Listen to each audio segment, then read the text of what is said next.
Hello বন্ধুৰা, সবাই কেমন আছো? আশা কৰি ভালো আছো।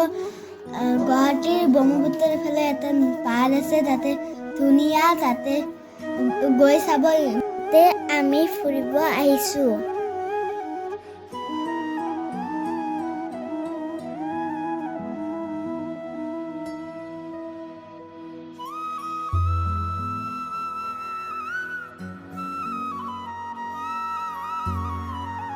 তো চাওক, ইমান ধুনীয়া নদী, আহিলে চাব পাৰিব। মই খেলি আছো, ইমান ভাল লাগিছে, ক'বই নোৱাৰো।